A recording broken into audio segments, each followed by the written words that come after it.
How long did it take you to go from starting your MLM job to getting a full-time earnings from it? And do you recommend leaving a paid job to do network marketing full-time, MLM full-time?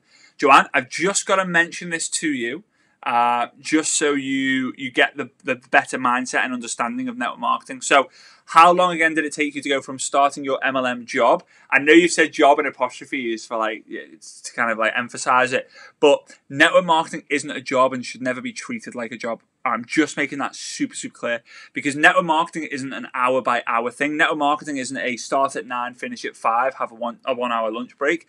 Network marketing is a business to potentially create job income, right? Job replacement. So never treat it as a job. All right, just understand that. It's always best to start it part-time or spare time until you get that, until you can go part-time, and then eventually you can go full-time, and then eventually you will go all the time. And when you go all the time, trust me, you're doing well, right? To getting a full-time earnings from it. Again, full-time earnings, it depends what full-time earnings is, but I don't look at full-time earnings. I look at what I need, what's my necessary to live. So, for example, if I was a construction manager now and I wasn't in the network marketing industry, I would probably be making £30,000 a year before tax, maximum. But I'd probably go live in Dubai and do it, and maybe make a little bit more and pay a little bit less tax, blah, blah, blah, blah, blah. But I look at it and go, right, my rent is this, my travel expenses are this, my overheads are £3,000 a month, right? I'm not going to tell you my exact overheads, but it's probably a lot less than that, to be honest with you, like personal overheads that I need to survive. But let's say £3,000 a month.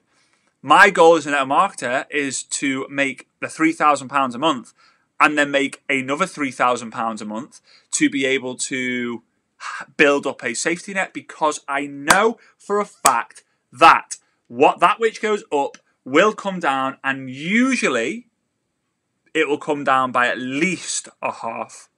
So let's go through those numbers again. I'm going deep on this. I'm going deep on these questions tonight. So I'm going to get the piece of paper out here, and I will come to your question, Joanne. But again, I really want you to understand this.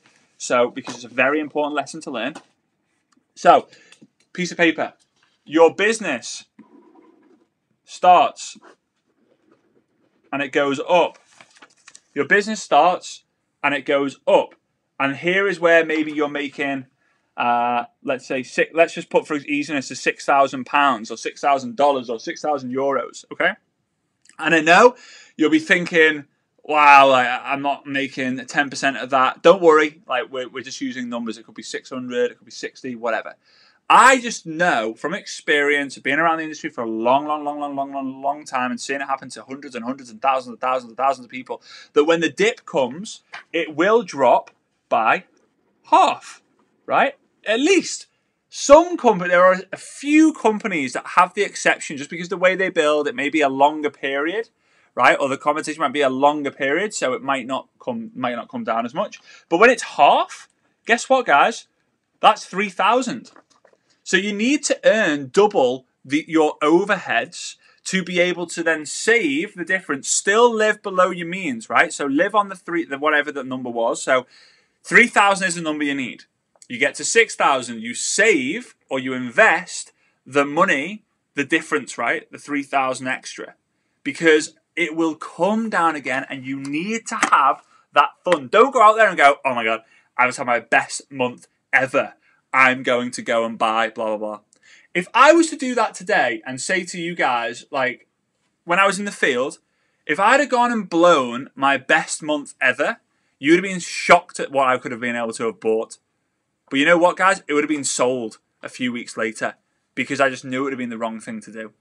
People aren't inspired by the things that you have. They're inspired by the memories that you create. Make sure you don't forget that. People now are not inspired by what you have, but the memories you're able to create.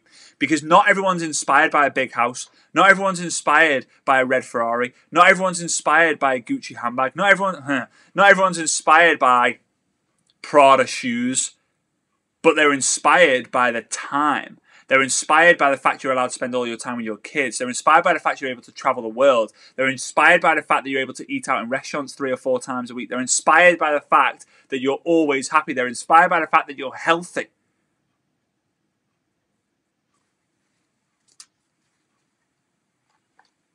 Right. And guess what?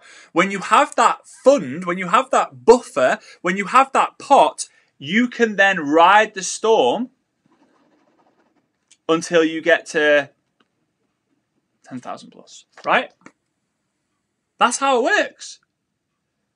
Whatever goes up, comes down. Oh God, that's impossible. Whatever goes up, it comes down eventually, right? The speed at which it goes up is usually the speed at which it comes down. If it takes you a long time to get up, it'll take you a long time to go down. If it takes you really, really quickly to go up, it probably take quickly to go down as well, right? It's just the way it is. It's just the way it is. So remember, save that, invest it, do whatever it is. Live how you're already living. Don't go crazy, right? If anything, reduce. The more success I got, I actually reduced my overheads. It was crazy.